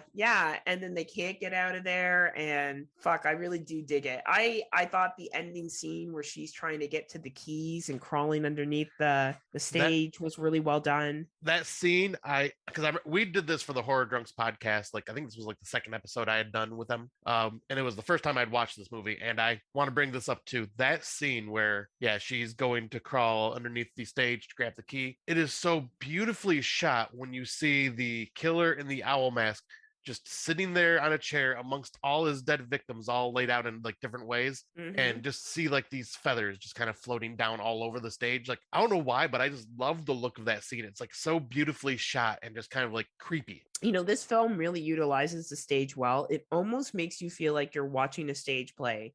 Yeah. Yet it's a movie. And I think that says a lot about how it was filmed and the quality of the filming and directing of it. Yeah, agreed. Like it's like it was very well done and fast paced. Like And like like I love that they utilize like the entire building where this play is being done. Like, so they're using a lot of the stuff, the stage, the rafters, they're like the dressing rooms, the shower rooms and stuff like that. Like, they're using everything. And I love how the killer is purposely fucking with them when they're all, I think, locked in the changing room or whatever, and he turns on like the music and the thunder, he starts smacking the thunder sheets and stuff like that, and like just purposely like just kind of getting into it, loving it, and just fucking with them, like to really mess with their heads. Being really malicious. It's a really, really interesting it's a really interesting cat and mouse game that happens here. And I agree. I thought that this was probably one of my preferred out of these. I do not think it's the better movie. Let me make this clear. I do not think it's the better film.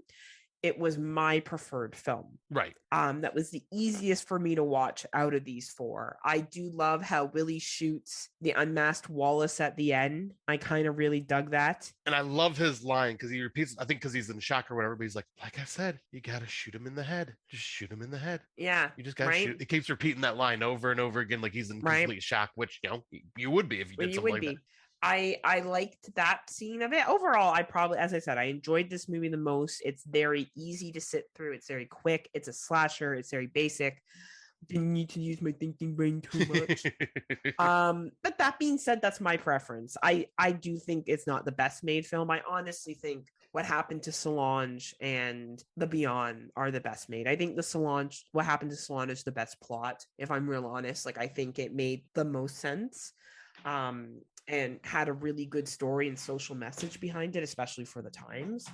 But definitely not my preference if I were to watch them again. Right. And I would say about stage fright is this is the one that just doesn't feel nearly as Italian as the others. No, this one feels Americanized. Yeah, like it is the basic slasher concept. And like there's not a lot of like the Italian, like the Italians love to film the eyes a lot, and there isn't a lot of that in this movie either. Yeah, totally. I agree. But it's got some really good kills and some good gore too. So it's like if you have not seen this one, I recommend it. Like if you're a fan of slashers, this is one that you need to check out because it's got good kills, good characters, a good killer, and a cool soundtrack, and just a very like well-made movie. Absolutely. Now, this last one, I thought I was going to like a lot more than I actually did, but fuck, it dragged for me. Yeah, this is one that I picked specifically because I remember liking it when I watched it back in the day. And I was like, all right, I know Heather is not a big fan of a lot of giallos, so I'm going to pick something that's unique, like that stands out from the one and only Dario Argento. So I picked this one, which is Opera, released December 19th, 1987. A hooded figure forces a young diva to watch as he murders performers in a production of Verdi's opera Macbeth. And this one, like, sorry, Xander, I know this one is like one of your favorite giallos. I remember liking this when I watched it years and years ago, but this time around, I felt just really dragged. Like they could have probably chopped 20 minutes off of this thing. Here's the thing: this movie has fucking incredible scenes. The scene where he tapes those little fucking knives to her face. Oh, the needles? And she can't close her eyes and is forced to watch him murder and slowly slaughter people is incredible. Like, fucking bravo, Dario Argento. The filming that switches back and forth from like abstract filming to like almost cameraman filming, like someone running around with the film from the crow's perspective when the crows are flying around this, like, excellent. You couldn't ask for better filmmaking. This is not a bad movie. If someone said to me, Heather, this is in my top 5 movies of all time, I would be like, yeah, I see why. It just wasn't my jam. Yep. That being said, there was some excellent suspense horror in this. I did understand the plot of what was going on, though I found the main chick very self-absorbed and a piece of shit. Who watches someone get stabbed, runs outside, calls the cops, and then doesn't go back after she had sex with him? Like, what kind of piece of shit does that? Like, honestly, this girl was a fucking horrible human being. So, right. You know, that I think took it away from me because I was like this was supposed to be the guy she was dating, and she won't even tell the cops how she was there and that they were murdered, and then she tells the director, and there's this weird thing going on between her and the director, and then the killer comes back at the end and the fucking Sound of Music hills. And I thought like, the exact same thing. like I was like, what the fuck is going on? But that being said, excellent filming, excellent special effects, but I found this one very long and very tough to get through. Yeah, but I was gonna say, and like Dario Argento, obviously, like his cinematographer that he brings on, or like I don't know like who it is, but like they always do these long shots, and like they're just and beautiful, well made. Like I love that. Like it's very, he brings a flair of artisticness to his films. Like obviously Suspiria is very artsy. Tenebrae has some very beautiful, well shot scenes, like in some really long camera angle scenes, and like the man is very good. He's very talented, and like some of the stories, are too long for their own good, though. Like this is one that I felt like, it could have been shaved, probably like why did we have to have the fucking Sound of Music scene at the end? Like, can someone explain that to me? Why we needed to have the killer survives, chases her out to the mountains, kills her director friend. Then she makes him think that she's in love with him and that they're going to have this statistic like fucking relationship. And then the cops come and then she's with a lizard at the end. Can someone please explain that to me? Sander Kane, can you please explain that to me? Like, I'm not saying that to be malicious. I really don't understand what the point of that ending was. Like, why did they add that on there? Why couldn't they just end where it ended? Why? Yeah, just like it didn't have to have that scene of the killer. Why did it have to be like, oh no, it was a dummy and he threw a mannequin in the fire and it wasn't him. Right. Like, why? Why not end it there? That was a perfect place to end it. I don't understand. Anyone who has an answer, please post it on our page, because I don't understand the ending, and I'm sure there's a good reason. I just don't get it. Yeah, like I looked at it as like they just wanted to film something beautiful. They were using this, they were staying somewhere, had this beautiful scenery, so they're like, let's film something here. That's the only thing I can think of. How would he know that they were in the fucking Alps? I'm sorry. Right. Like, how did he be like, oh man, that's where they went? Like, I don't understand that whole scene. Everything else up to that, whether I liked it or not, like I got the suffering, the main character's mother died and there's like this suffering, and how this guy used to be like, oh, she used to have to watch me suffer before we could make love and blah, blah, blah, blah, blah. Like, I got it. But like that ending part of it just ruined it for me because I just didn't understand it. So nope. Yeah, I totally get it. Because like I didn't remember a lot of this because like I said, it's been years. So I was like, oh, this is like at the opera house and everything. This will be unique and cool. Like the opera house was beautiful. Oh yeah. Like, yeah, and sure. I love I love the use of the crows everywhere in this, and like it just kind of like just added to the atmosphere. Like this was, and once again, though this one is where I was kind of like, it threw me off with, because I had like almost like 80s hair metal style glam music playing, and it's like you should have had some like weird like opera style music for these scenes, not no like 80s metal. Didn't the director kind of look like David Bowie? Oh yeah, he did. Yeah, right. Weren't you like, David Bowie? What are you doing here? What's David Bowie doing in this movie? Crazy little David Bowie. Yeah, you know what? Yet again, deserves his place in horror history. Totally respect if this is one of your favorite films. Like, it is a beautifully made, well shot, well acted film. Just someone please explain to me the last fucking 10 minutes of this movie, because I have no idea why we had the Sound of Music this bitch up. Makes zero sense. Yeah, because like you said, the whole him being in the fire, that could have been like a good ending, showing them at the Alps just kind of living their life out. Or not. He dies in the fire, she escapes. You see her running out of the building. The end. Yeah. The end. Like, why the Alps? Right. Why did he follow them there? Why? That is a lot. Why, Dario Argento? Why? Because you know why? Suspiria. Loud noises. Big lights.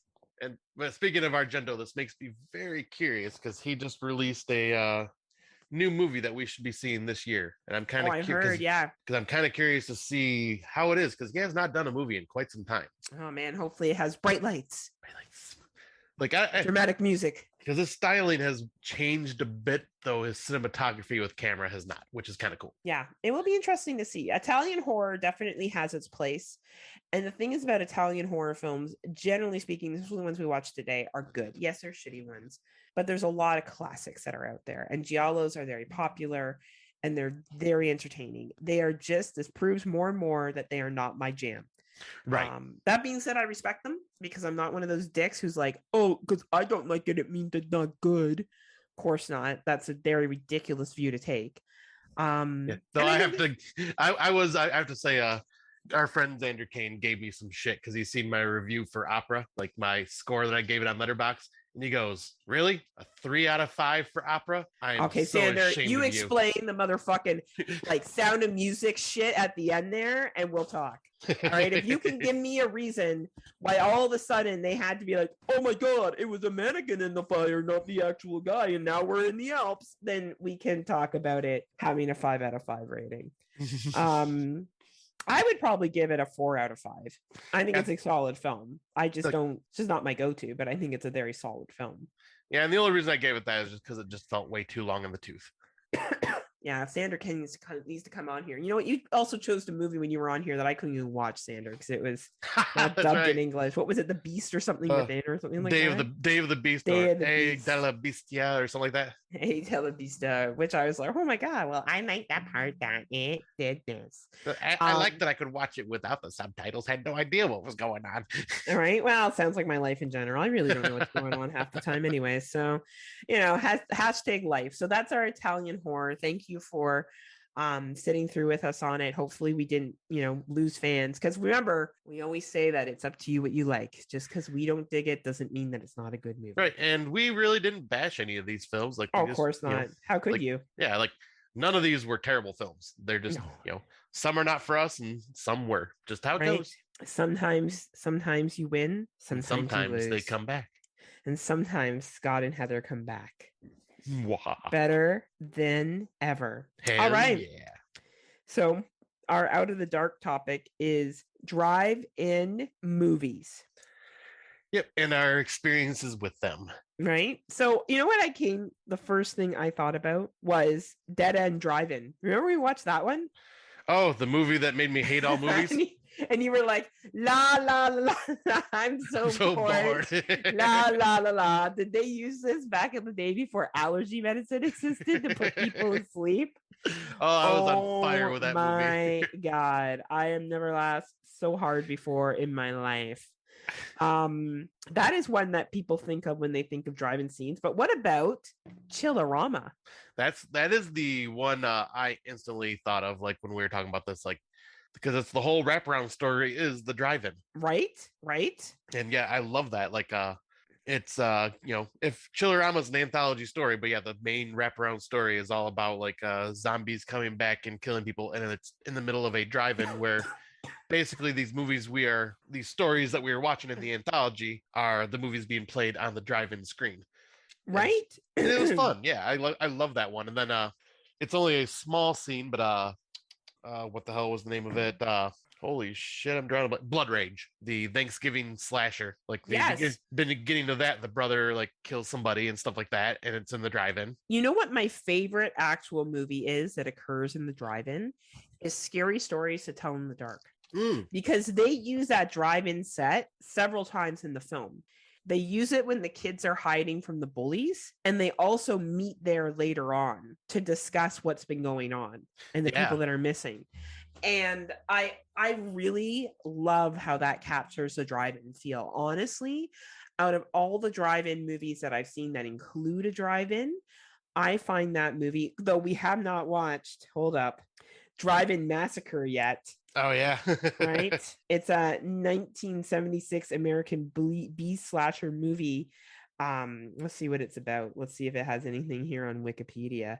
It looks pretty good. 74-minute runtime. A couple goes to a drive-in theater in rural California and are butchered by an unseen assailant who uses a sword to decapitate the man and it skewers the women through the neck. Oh man, this actually sounds pretty entertaining.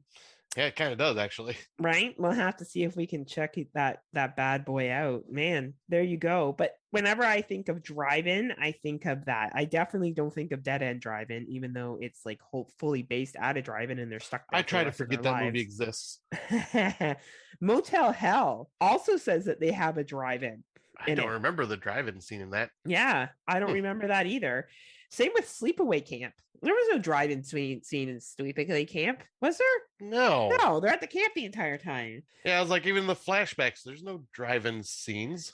Now, I think in Piranha, there is a drive-in scene, because I think the Piranha is... Like the original Piranha? Yeah. I'll say it's been a long time since I've seen that one. That's coming up. And then what else is here? The Wenched from last year. Remember the one that was about the kids with the witch? Oh, The Wretched? Yeah, Wretched. Sorry, The Wretched. I think what this is saying is like movies were played in the drive-in, because there's no drive-in scene in that No, either. but this is like horror movies with drive-ins in it. Heck, I don't remember there being a drive-in scene in that either. Okay, so here's my other list here. So let's see if we can remember any of these. The Town That Dreaded Sundown, 2014. Yes, definitely there's a drive-in in that one. Targets, haven't seen that one. Chillerama, we talked about. Drive-In Massacre, Drive-In Horror Show, 2009. Haven't seen that one. Blood Rage, you talked about. Christine. Yeah, I was like, Christine was one I was going to bring up, because that is a significant scene in the movie. Doesn't he go on the date to the drive-in? Yep, and Christine gets out of the car to go get food, and Christine locks the doors and starts trying to choke her. Yeah, that's right, with the seatbelt, right? And he doesn't believe her. Shit, yeah, that was a great scene at the drive-in. Scary Stories to Tell in the Dark, which I talked about. Death Dream, 1974. Oh yeah, we did watch that movie. I forgot there's a drive-in in that. Right. Drive-In 2000. Apparently there's a drive-in movie in 2000 that came out. New Year's Evil, 1980. Yeah, they call me evil. What else is here? Screen, we already mentioned. Ruby, 1977. Of course there's Grease. Everyone knows about the famous scene. That's not really a horror movie, but that takes place where they're at the drive-in and he tries to get fresh with Sandy, and she's like, fuck you piece of shit, and takes off. But yeah, I enjoy going to the drive-in quite a bit, but I don't believe I've ever gone to the drive-in to see a horror film ever. Yeah, there's only been twice for me. Yeah, what did you see? It was a weird combination, but one was Suicide Squad with the horror film Lights Out. Good film. Yeah, that wasn't too bad. I was not in the right state of mind watching it, because there was a couple days before the funeral for my brother. Oh, so yeah, it was just something to kind of just distract me. But yeah, for sure. And then the last one was during 2020, in the height of the pandemic. I went to the drive-in theater by myself, to watch Unhinged, and once again a weird pairing, Unhinged with Bill and Ted Face the Music. I swear to God, drive-in theaters to have the weirdest fucking pairings of movies. They go out of their way to pair the weirdest shit. And here's the thing, the drive-in theaters that I've gone to, when I've gone to drive-ins, I went as a kid and I went as a teenager. And both times, well, obviously as a kid this didn't happen, but when I went as a teenager in my early 20s, I never once got laid in a drive-in movie theater, and I'm really disappointed about that. Hell, I've never even made out during a drive-in movie theater. Yeah, like that's why you fucking go, isn't it? Like, honestly. Like I never actually went with a date. It's always been with like my buddies. Yeah, did I ever go on a date? I think I did, but I think they wanted to watch the movie. That's that's not what you do. No, right? But I remember when we were kids, we went to a drive-in movie theater up at this place called Wasaga Beach. And I don't even remember what the movies were. Like, you don't really watch the movie at the drive-in. It's just kind of playing in the background and you hang out and socialize, which is very different than a regular movie theater. Because you go to a regular movie theater, you go in, you sit down, everyone's hearing the same audio, everyone's hearing the same thing. But at a drive-in theater, you can be outside your car talking and hanging out, and the movie can be playing, or you can be in your car actually listening to what's going on in the movie. Right. You have the choice to be social or actually engage with the film, which is what I think makes drive-ins so fucking unique. Like it's more of a party atmosphere with the movie happening in the background. But anyway, so when we went to see whatever movies we saw, I don't even remember now, we ended up running through these farmer fields where there was corn being grown, and we were playing hide and go seek. And of course, like, I don't know, this was the 80s and 90s and parents didn't care, so we were running through the cornfields, and then we realized the farmer that was in these cornfields, he was coming in his tractor, because I think he was pissed off that we were in the fucking cornfields. And I remember yelling like, the farmer's coming, and like turning around and like running to get out of the fucking cornfields. Like, it was totally like, could have been a scene from Scary Stories to Tell in the Dark. And then as a teenager or young adult, I just remember going with my friends and like tailgating in my friend's back of her truck, and like eating snacks and like flirting with guys or cuddling with my boyfriend with all my friends, and like, you know, sneaking people in the trunk to get into the drive-through, like just drive-in, shit like that. Like I don't recall one movie I watched in the drive-in. Not one. I wasn't watching the movie. Yeah, I see. The very first time ever going to the drive-in, I remember one of the movies. It was me, my brother, his mom, and his stepdad, and we were in a back of a station wagon watching it. And it was Honey, I Shrunk the Kids. Nice. That's all I remember from that. I don't remember what the other movie was. Hold on a second. My cat's about to destroy something. It looks like. Which cat? Biff. Go figure. Biff. Mr. Biff. Stop being a dick, Biff. Well, I have a mini TV up on this bookshelf, and he decided to jump behind the mini TV, and he's pushing the TV out as he's trying to squeeze behind it. Aw, that's him being a dick right there. It's like, dude, you're gonna knock it over. Like, come here. Get over here. Okay, so back to what I was saying. But yeah, then that's the last time I remember being at the drive-in until probably my early 20s when I was still working at the restaurant. Me and a bunch of the cooks and a couple of the servers got together and said, hey, let's go to the Miracle Twin Drive-In. For anybody that lives around my area, Miracle Twin Drive-In, they'll know, does not exist anymore. Got shut down years and years and years ago. And this will tell you how long ago this was. It was to see the original Pirates of the Caribbean with Too Fast, Too Furious. Oh, fuck yeah, you did.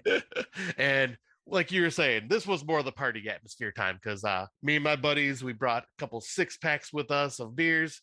We had about 7 joints rolled up. We just pulled up in my car. It was my close buddy from school and then a couple of my coworkers.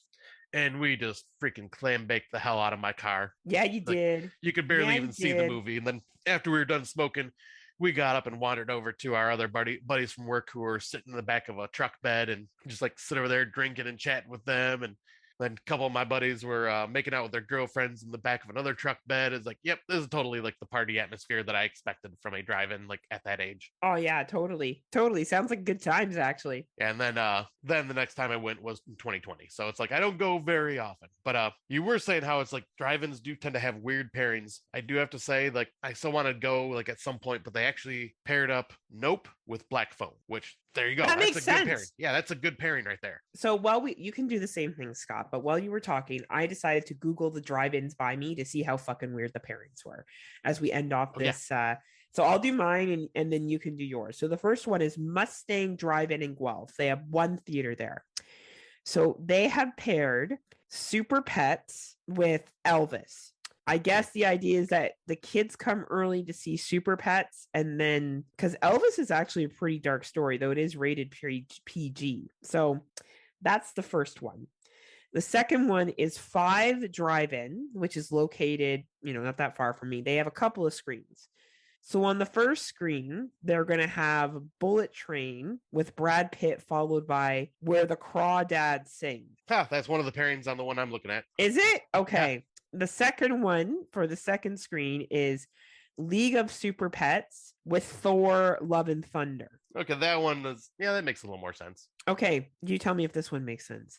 Minions, Rise of the Guru. Nope.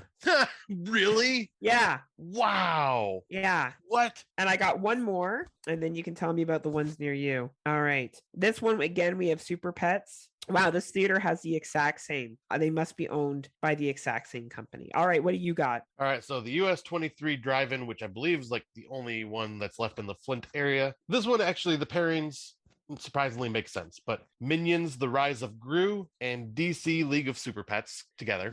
Yep. Then the one that you had brought up earlier, Bullet Train with Where the Crawdads Sing. Yeah. And then Nope and Black Phone. So the pairings there are actually like good. Let's see if I can find any other drive-ins near me because I don't really know. Mike, isn't this crazy how some of the things are so similar and other ones are just so fucking like off like to the like completely off? Like again, at this one that's all the way out in cottage country, which is about 2 hours away from me, League of Super Pets, and then Elvis is playing afterwards. That is so weird. Yeah. Like it's no horror really, except for Nope, which is a pretty light horror film. I wouldn't consider that an intense horror film at all. And wow. Okay. Sorry, I'm just reading this. Someone asked, how many drive-ins are left in Michigan? Of the approximately 130 drive-in theaters that once operated in Michigan, only 8 remain in the state. Wow. Well, you know what? It is seasonal, especially for us up here. You can't operate in times where it's obviously winter. Right. So this is the best pairing I think I've seen yet. The League of Super Pets and Jurassic World. Like, I honestly am like, okay, that makes sense. I get this. But wow. But yeah, we have a fair amount of drive-ins, but a lot of them are in Northern Ontario. Okay. And they tend to just be one theater. They're not more than that. Like Prince Edward County, stuff like that. If there's sometimes 2 screens. But yeah, anyway, I've always thought the purpose of going to a drive-in was to hang out with your friends, and maybe one day I'll go and make out at a drive-in. That'd be nice. Hey, never know. That'd be nice. You know, I like to stuff my face full of popcorn and shit, so maybe that's also really unappealing when like I'm like, I want to make out, and I'm like fucking bathing in popcorn and eating like a deer that hasn't ate in like 15 fucking years. And that's why you drowning make out myself in first soda. and then cap it off with popcorn eating. Well, that's true, because then my tummy gets sore because I ate too much candy. Right. And then I have a whole new issue. But yeah, drive-ins are fun. I haven't been a long time. I'm hoping that when my friends' kids get old enough, I can take them and they'll like it. But it really is an acquired taste because the audio does kind of suck and you're sitting in your car. It is meant to be a social thing. Like, you have to be going to a movie that you don't really overly care about. Right. And in my opinion. And yeah, I was saying I was so hoping that drive-ins would become popular again because of COVID, because they were pretty much the only theaters that were able to survive and actually like thrive during the pandemic. Yeah. Because all regular theaters were shut down, so best way to do it was to do it by drive-in. And like they were even getting creative and like showing old films like in the drive-in, which was really awesome. They had the original Jurassic Park, the drive-in. They had I think they had Scream at the drive-in and a few others like during the pandemic, and The Exorcist. Like there was all sorts of ones I missed that I wanted to go to, but like, yeah, like it just seems like unfortunately after COVID that really hasn't changed. Like they're still there and doing well, but like not thriving like I was hoping. Well, it is becoming a dodo bird of the past, I feel, but it is a great fun social experiment, especially in the summer. It's just hard to find people that want to go because the audio does suck and most people don't want to sit in their cars, and I have a hard time finding people that want to go to the drive-in. Yeah, I was like, same here. And I think for us it's going the way of the dodo bird just because we are seasonal. Like there is we only have a small window of time for the drive-ins, where states that are pretty much like nice weather all year round have way better thriving drive-ins because of that. Yeah, totally right. Well, that concludes episode 63 of the Friday Nightmares podcast. Thank you for joining us. We'll be back again for episode 64. I'm not sure which country we have left. Brazil? Oh, we have a few left. There's Brazil, there's Russian, there's Ukraine. There was Indonesian. We had our state and province still. Like that was what we're going to cap it off with. But I got to look because I think I wrote down a list of the ones we're going to talk about because we could drag this out a little bit longer. Scott's like, I would like to watch more international films, so I sound smart. We're gonna play this out like the Italians do and just drag out an hour and a half show into 2 hours. Yeah, we've done that for years, so that's a good thing is that we continue to do that as like fucking champs. So thank you as always for listening. If you have not already, please subscribe to the Legion Podcast Network. You can do so by going to the Facebook page or any podcast streaming service that you use and go to Legion Podcasts and subscribe and support us. Also, if you feel so inclined, you can become a member of Patreon, where you do get extra episodes. You get put in for draws for free codes. And with all of these bonuses, I got to ask you, Bella, what are you waiting for? What are you waiting for? What are you waiting for?